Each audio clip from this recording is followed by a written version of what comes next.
বিগত ফ্যাসিস্ট আন্দোলন আমাদের যে সকল ভাইয়েরা গণতান্ত্রিক আন্দোলন করতে গিয়ে শহীদ হয়েছেন, গুম হয়েছেন কিংবা আহত হয়েছেন, তাদের সকলকে এবং তাদের সকলের পরিবারকে আমি আরো স্মরণ করতে চাই, যারা যোগগত জুলাই আগস্টের আন্দোলন করতে গিয়ে ছাত্র জনতার যে সকল ভাইয়েরা শহীদ হয়েছেন কিংবা আহত হয়েছেন, তাদের সকলকে আমি অত্যন্ত দুঃখের সহিত বলতে চাচ্ছি যে আপনাদের এই অনুষ্ঠানে এসে আপনাদের যে হেডলাইন, যে অনুষ্ঠান 24-এর গণঅভ্যুত্থানে আহত পরিবার এবং এতিমদের সাথে যে আপনাদের যে ইফতার আয়োজন, সেখানে আমি একটি প্রশ্ন আপনাদেরকে তুলতে চাই।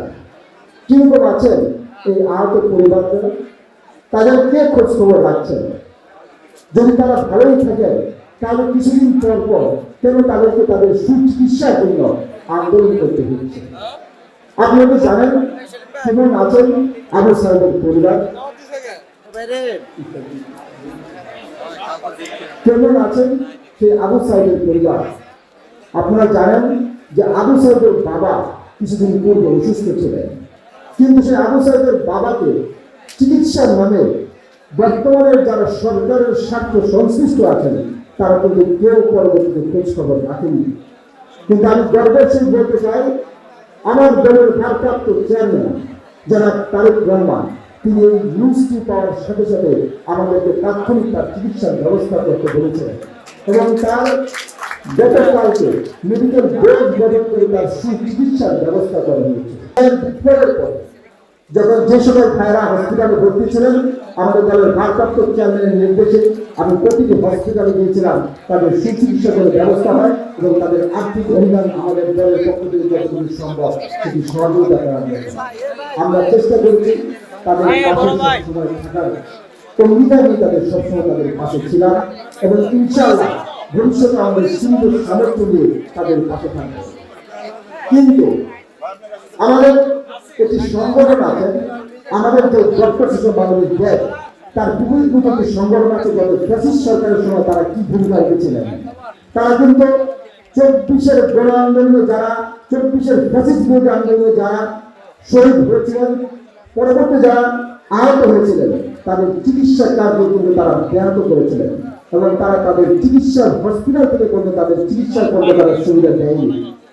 কিন্তু সেই সকল দোষরা কিরকম আছে, সেই ফ্যাসিস্টদেরকে এখন পুনর্বাসনের প্রক্রিয়া চলছে। একটি দল তাদেরকে পুনর্বাসন করার চেষ্টা করছে। আমি অত্যন্ত দৃঢ়ভাবে আমার দৃঢ় কণ্ঠে বলতে চাই যে যারা যারা আমাদের দলের যদি হয়, যারা এই ফ্যাসিস্টদেরকে পুনর্বাসনের চেষ্টা করবেন, তাদেরকে কিন্তু আমরা সাবধান করতে চাই। তাদের অবস্থান এই দেশের মান্য হবে না, কারণ তারা যাদের বিগত সরকারের সময় কি ভূমিকা রেখেছিলেন স্বাস্থ্যগত, তারা আপনারা নিশ্চয়ই মনে আছে।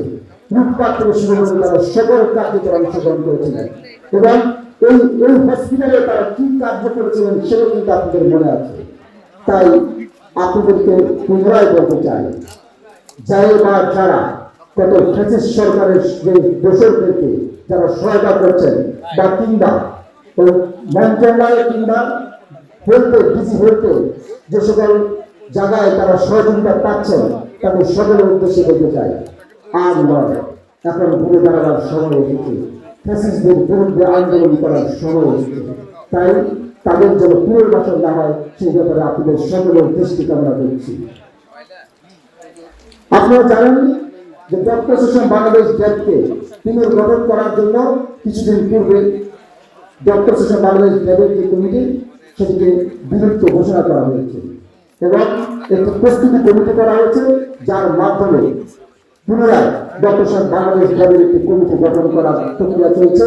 আমাদের দলের ভারপ্রাপ্ত চেয়ারম্যান দলের প্রধান পৃষ্ঠপোষক তারেক রহমানের নির্দেশনা অনুসারে আমি আশা করব পরবর্তীতে ডক্টর শিশু বাংলাদেশের ব্যাগের যে সকল নেতৃত্বরা, যে সকল নেতারা কর্মীরা এই ব্যাগকে নেতৃত্ব দেবেন, তারা অবশ্যই গত সরকারের সময় যারা সুস্থ হয়েছে এবং যে তরুণ সমাজ যারা ডক্টর শিশু বাংলাদেশ ব্যাগকে সহায়তা করেছেন, সেই তরুণদের মধ্য থেকেই তাদের সেই পুনর্গঠন যাদের প্রক্রিয়া পুনর্গঠন করবেন, সেই আশাবাদ আমি ব্যক্ত করছি। এবং আমি চাই যে মেধাবী আমাদের যারা মেধাবী নেতৃত্ব আছে, তরুণ নেতৃত্ব আছে, সব নেতৃত্ব আছেন, তারাই যেন ডক্টর বাংলাদেশ দলের নেতৃত্ব দিতে পারে।